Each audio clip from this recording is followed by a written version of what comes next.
Hello guys, welcome to my new video impressive education classes पे।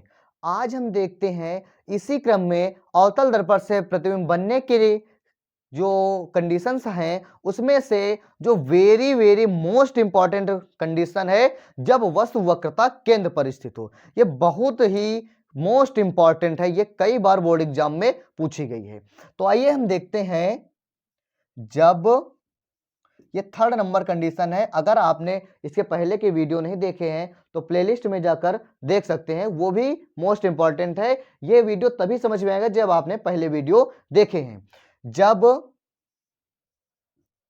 वस्तु वक्रता केंद्र पर स्थित हो, जब वस्तु वक्रता केंद्र पर स्थित होगी तब वस्तु द्वारा प्रतिबिंब कैसा बनेगा। तो आइए देखते हैं। पहले हम बना लेते हैं अपना एक अवतल दर्पण। मान लेते हैं ये हमारा एक अवतल दर्पण है, इसका नाम M1 और M2 है और इस दर्पण का ध्रुव P है और ये हमारी मुख्य अक्ष रेखा है।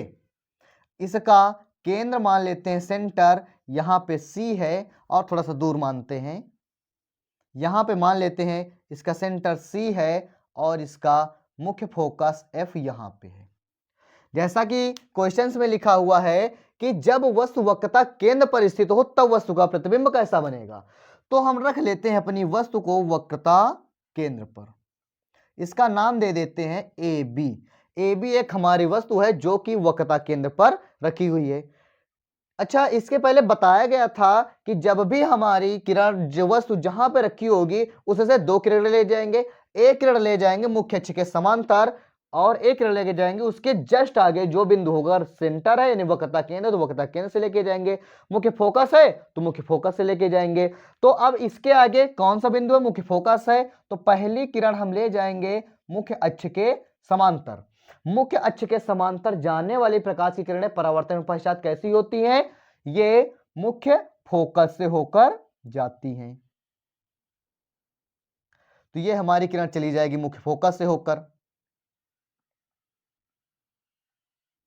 अब दूसरी किरण कहां से लेके जाएंगे? दूसरी किरण लेके जाएंगे मुख्य फोकस से। अच्छा, ये तो सबको पता है कि मुख्य फोकस से जाने वाली प्रकाश की किरणें परावर्तन के पश्चात मुख्य अक्ष के समांतर हो जाती हैं, तो इसको हम मुख्य अक्ष के समांतर कर देंगे। ये देखो, हाँ, तो पहला रहा कि मुख्य अक्ष के समांतर जाने वाली किरणें मुख्य फोकस से होकर चली गई और दूसरी मुख्य फोकस से आने वाली किरणें मुख्य अक्ष के समांतर हो गई। अब ये जो यहां पे हमारा C था, अब यहीं पे हमारा प्रतिबिंब बन गया। ये देखो B डैश A डैश, ये B डैश A डैश हमारा प्रतिबिंब बन गया वक्रता केंद्र पर। अब वक्रता केंद्र पर प्रतिबिंब बन गया B डैश A डैश, जिसका साइज लगभग इतना ही है जितना कि वस्तु है। अब यह पूछा जाता है कि जब वस्तु वक्रता केंद्र पर स्थित होती है तो अवतल दर्पण से कैसा प्रतिबिंब बनता है। तो जब वस्तु, और इसमें भी हम ऐसे हिंदी लिख लेंगे, माना एक अवतल दर्पण M1 और M2 है जिसका दर्पण का ध्रुव P है और वस्तु वक्रता केंद्र पर AB रखी हुई है। इससे एक किरण मुख्य अक्ष के समांतर जाती है जो परावर्तन के पश्चात मुख्य फोकस से होकर जाती है और दूसरी किरण मुख्य फोकस से होकर जाती है जो परावर्तन के पश्चात मुख्य अक्ष के समांतर हो जाती है। अब दोनों किरण जहां पे काटते हैं यहां पे इसका प्रतिबिंब बनेगा B डैश A डैश। और कैसा बनेगा देखते हैं। तो इसका जो प्रतिबिंब बनेगा वो बनेगा उल्टा। पहली चीज तो वास्तविक बनेगा, हर बार लिखते हैं वास्तविक बनेगा। अब वास्तविक बनेगा क्योंकि वास्तव में काट रही है। और दूसरी चीज उल्टा बनेगा, देखो ये उल्टा है, ये AB थी, ये B डैश A डैश है। और तीसरी सबसे बड़ी चीज, वस्तु के बराबर इसका साइज होगा, वस्तु के बराबर बनेगा, यानी इसका प्रतिबिंब वास्तविक उल्टा वस्तु के बराबर बनेगा जब वस्तु वक्रता केंद्र पर स्थित होगी। अब इसके बाद ही नेक्स्ट देख लेते हैं फोर्थ नंबर, जब वस्तु वक्रता केंद्र और मुख्य फोकस के मध्य हो।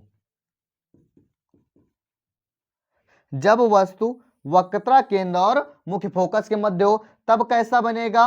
ऐसे ही हम अपना एक अवतल दर्पण बना लेंगे। ये हमारा अवतल दर्पण हो गया और इसका दर्पण का ध्रुव P है। इसको समझा दे रहे हैं, अपने आप से बना लेना। अगर ना बने तो फिर कमेंट करना, इसके लिए भी दूसरा वीडियो बना दिया जाएगा। M1 और M2 दर्पण है, इसके दर्पण का ध्रुव P है। यहाँ पे इसका सेंटर मान लेते हैं और यहाँ पे इसका F फोकस मुख्य वाला मान लेते हैं। अब हमें वस्तु को रखना है वक्रता केंद्र और मुख्य फोकस के बाद, यानी हमें अपनी वस्तु यहाँ पे रख देनी है और नाम दे देना है A और B। ए बी हमारी वस्तु है। अब इसके आगे कौन सा बिंदु? पहले तो ये एक रेखा समांतर जाएगी मुख्य अक्ष के, ये परावर्तन के पश्चात मुख्य फोकस से होकर जाएगी, यहां से चली गई। अब दूसरी किरण कहां से जाएगी? मुख्य फोकस से होकर जाती है, क्योंकि इसके आगे मुख्य फोकस वाला बिंदु है। दूसरी किरण मुख्य फोकस से होकर जाएगी और ये अब मुख्य अक्ष के समांतर हो जाएगी, यानी जो हमारा प्रतिबिंब बनेगा वो यहां पे आके बनेगा।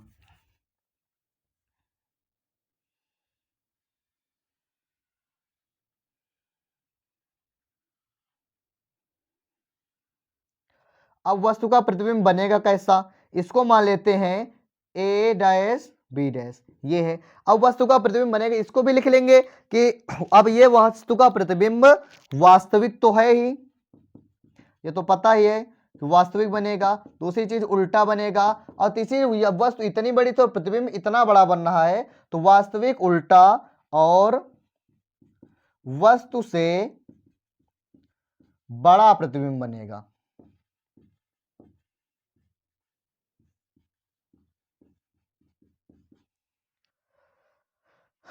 Thanks for watching. मिलते हैं अपने नेक्स्ट वीडियो के साथ, तब तक के लिए जय हिंद, वंदे मातरम।